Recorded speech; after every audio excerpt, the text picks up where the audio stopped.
పవన్ కళ్యాణ్ గారి గురించి రీసెంట్గా మహాకుంభమేళకి వెళ్ళినప్పుడు ఒక ఫోటో ఒకటి రిలీజ్ చేసి వైఎస్ఆర్సీపీ సునకానందం పొందింది. అంటే పవన్ కళ్యాణ్ గారి బాడీ షేమింగ్ చేస్తూ పవన్ కళ్యాణ్ గారిని ఏదో ఆయన ఇలా ఉన్నాడు, ఈయన హీరోనా, ఇదా ఇదా అదా అనుకుంటూ చేసుకున్నటువంటి వ్యాఖ్యలు మనం చూసాం. అంటే పవన్ కళ్యాణ్ గారు ఎంత బలంగా ఆయన త్రికరణ శుద్ధితో పనిచేస్తారనేది మన ఆంధ్రప్రదేశ్లో ఎలక్షన్స్ ముందు ప్రజల కోసం ఎంత బలంగా ఒక యుద్ధమే చేశాడో మనకు తెలుసు. దాంట్లో ఆ ఎలక్షన్స్కి సంబంధించిన దాంట్లో ఆయన హెల్త్ని అన్నిటిని కూడా మర్చిపోయాడు, ఆయన వదిలేసుకున్నారు. ఆ సినిమాలు కూడా సరిగ్గా చేయట్లేదు, ఉన్న సినిమాలకి ఎక్కువ టైం ఇవ్వట్లేదు, ఎక్కువగా ప్రజల్లోనే ఉంటూ ప్రజల్లోనే తిరుగుతూ అటు యాత్రలో ఇంకొకటి చేసుకుంటూ డెఫినెట్గా ఎవరికైనా సరే బాడీ మీద కొంత పట్టు అనేది తప్పుతూ ఉంటుంది. పవన్ కళ్యాణ్ గారి గురించి మాట్లాడే ముందు ఆయన స్థాయి ఏంటి, ఆయన ఎక్కడి నుంచి వచ్చాడు, ఆయన ఎలాంటి కరాటేలు చేశాడు, ఎలాంటివి మార్షల్ ఆర్ట్స్ చేశాడు, బ్లాక్ బెల్ట్ ఎలా పొందాడు, అలాంటి వ్యక్తి అంటే సినిమాల్లో కూడా రియల్గా చేసేటువంటి నాయకు ఒక హీరోగా మనం ఆయన చూసాం.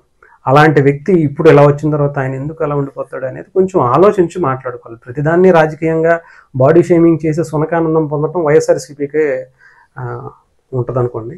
సో రీసెంట్గా మనం చూసాం, మళ్ళీ పవన్ కళ్యాణ్ గారు కొన్ని సినిమాలు చేస్తున్నారు. అప్పుడప్పుడు ఎల్లో సినిమాల్లో షూటింగ్ చేసుకుంటూ వచ్చి మిగతా జీవితం అంటే 90% ఇంకా ఎక్కువే ప్రజా జీవితం గడుపుతూ ఒక 10% ఆయనకి ప్రధాన జీవనోపాధి అయినటువంటి సినిమాలు చేసుకుంటూ వస్తూ, అది కూడా రాత్రి టైంలోనే ఎక్కువగా స్పెండ్ చేస్తూ పగలంతా ఆయన రాజకీయాల్లో ముఖ్యంగా ఆయన శాఖలకు సంబంధించినటువంటి పరిపాలన చూసుకుంటూ ఎక్కువ శాతం నైట్ షిఫ్ట్లు నైట్లలోనే చేసుకోవటం అనేది కూడా మనం చూస్తాం. దీంట్లో ఆయన ఎప్పుడైతే ఈ బాడీ షేమింగ్కి సంబంధించినటువంటి దాన్ని వచ్చిందో మళ్ళీ ఆ తర్వాత సినిమాలు చేయాలి, షూటింగ్లకి వెళ్ళాలనుకున్నప్పటికీ ఎంత మ్యాసివ్ చేంజ్ కనిపించినా ఈరోజు మనం ఇక్కడ ఓజీకి సినిమా సంబంధించినటువంటి షూటింగ్లో కొన్ని ఫొటోస్ చూడొచ్చు. అలాగే ఈరోజు విశాఖపట్నంలో జరిగినటువంటి ప్రపంచ యోగా దినోత్సవం సందర్భంగా ఆయన ఒక టీషర్ట్ వేసుకుని స్లిమ్గా ఉండిపోయారు.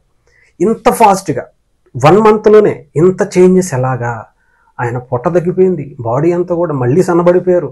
అసలు ఏంటి ఇంత ఎలా తీసుకున్నారంటే డెఫినెట్గా అది కేవలం పవన్ కళ్యాణ్ గారు లాంటి వ్యక్తులకే చెందుద్ది. ఆయనకు తెలుసు ఆయన ఏం డైట్ తీసుకుంటారు, ఆయన మామూలుగానే ఎన్నో ఉపవాసాలు చేసుకుంటూ ఉంటారు.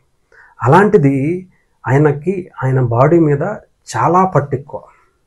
అది ఈ 1 monthలో మనకు కనిపించింది.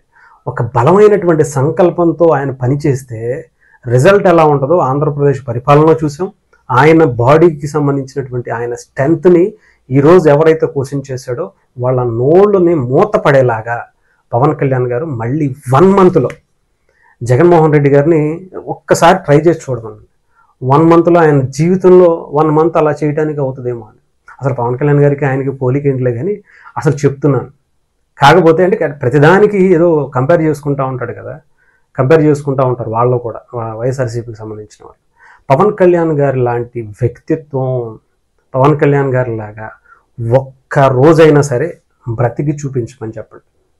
అలాంటి వ్యక్తిత్వం, గొప్ప సంకల్ప బలంతో చేసేటువంటి పనులు పవన్ కళ్యాణ్ గారు. ఆయన సినిమా కోసం ఎంత ఫాస్ట్గా తగ్గిపోయారా, లేదంటే ఈ దేని గురించి అనేది పక్కన పెడితే ఎంత ఫాస్ట్గా తగ్గారనేది చూడండి.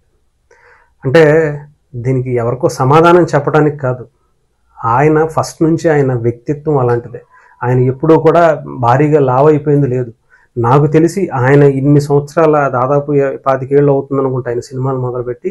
ఇన్ని సంవత్సరాల్లో ఆయన మొన్న ఎలక్షన్స్ టైంలోనే కొంత ఆయన బాడీని పట్టు కోల్పోయినటువంటి పరిస్థితి. ఎందుకంటే ప్రతి చోట ఎక్కడెక్కడో రాష్ట్రం మొత్తం తిరుగుతుంటారు, దేశం మొత్తం పర్యటిస్తున్నారు, అటు బీజేపీకి ప్రచారం చేసుకున్నారు, అటు ఆయన పార్టీని నడుపుకుంటూ ఆయన పార్టీ మీటింగులకి, ఆ పార్టీ కేడర్ మీటింగులకి వాళ్ళన్నిటి చూసుకుంటూ కొంత ఆ టైం స్పెండ్ చేయలేకపోవడం అనేది ఆ టైంలో ఉండటం వల్ల జరిగినట్టు పరిస్థితి.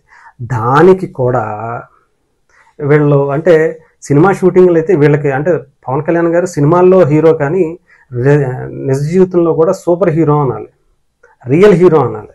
వీళ్ళు నిజ జీవితంలోనూ యాక్టింగే, సినిమాల మీదకి వచ్చేటప్పటికి ఏం లేదులే కానీ ఇక్కడ వీళ్ళకి అంత సీన్ కూడా లేదులే కానీ జగన్మోహన్ రెడ్డి గారికి నిజ జీవితంలో కూడా నటిస్తూ బతికేటువంటి అంటే సోషల్ మీడియాలో వీడియోల కోసం బ్రతికేటువంటి బ్యాచ్ కాబట్టి వీళ్ళకి ఒక పక్కాగా ఒక టైం ప్లాన్ ఉంటుంది.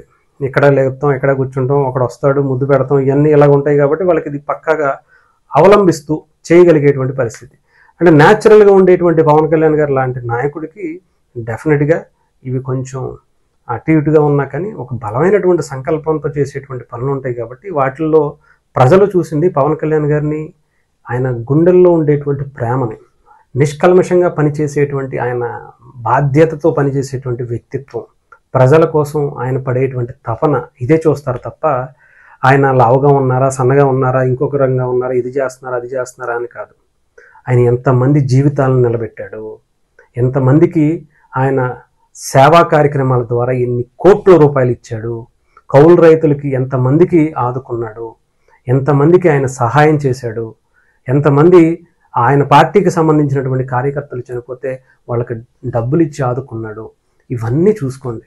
సమాజంలో ఎన్నో అనాథాశ్రమాలకు డబ్బులు ఇచ్చారు, ఎంతమంది చదువుకుంటానంటే డబ్బులు ఇచ్చారు, ఎంతమందికి ఉపాధి పని చేసుకుంటానంటే డబ్బులు ఇచ్చారు. ఆఖరికి రీసెంట్గా ఆయన దగ్గర పనిచేసేటువంటి ఒక అబ్బాయి సెలూన్ షాప్ ఓపెన్ చేసుకుంటానంటే అక్కడికి వెళ్ళి అక్కడికి అతన్ని ఆశీర్వదించి వచ్చారు. అంటే ఆయన వస్తే మంచి పేరు వస్తుంది, ఒక ఐడెంటిఫికేషన్ క్రియేట్ అవుతుంది అని చెప్పి ఒక 10 ఏళ్ల క్రితం 8 ఏళ్ల క్రితం అదే అతనికి సంబంధించిన హెయిర్ స్టైలిస్ట్ అతనికి సంబంధించినటువంటి దానికి వచ్చి ఓపెన్ చేశారు. మళ్ళీ మీరు వస్తే బాగుంటుంది సార్ అని అడగగానే డెఫినెట్గా వస్తాను అని చెప్పి అతని కుటుంబం నిలబడుతుంది. అతని కుటుంబం నిలబడితే దాదాపు ఒక 10-20 మంది తను ఒక ఎంతోమందికి ఉపాధి కల్పించేటువంటి పరిస్థితి వస్తుంది. తను చిన్న స్థాయి నుంచి, చిన్న కుటుంబం నుంచి వచ్చినటువంటి వ్యక్తి ఇంకా పైకి వెళ్ళాలని కోరుకునేటువంటి వ్యక్తిత్వం కాబట్టి చిన్న పైన పెద్ద పైన అది సెలూన్ కదా మనం ఎందుకు వెళ్ళాలని రాలా. ఎంతోమంది కోట్లు ఇచ్చి పెద్ద పెద్ద ఈయన చేయమన్నా కూడా చేయనటువంటి పవన్ కళ్యాణ్ గారు చిన్న సెలూన్ ఓపెన్ చేయడానికి ఎందుకు వచ్చారనేది ఆలోచించాలి. అది ఆయన వ్యక్తిత్వం. తన కింద పనిచేసేటువంటి వ్యక్తి కూడా తనకు మించినటువంటి స్థాయికి వెళ్ళాలి అని కోరుకునేటువంటి ఏకైక వ్యక్తిత్వం పవన్ కళ్యాణ్ గారిది. అలాంటి నాయకుడు కాబట్టి ఆయన ఈ స్థాయిలో ఉన్నారు. అంతేగాని ఇంట్లో తల్లిని చెల్లిని తరిమేసేటువంటి బ్యాచ్ కాదు కదా, ఆలోచించుకోవాలి.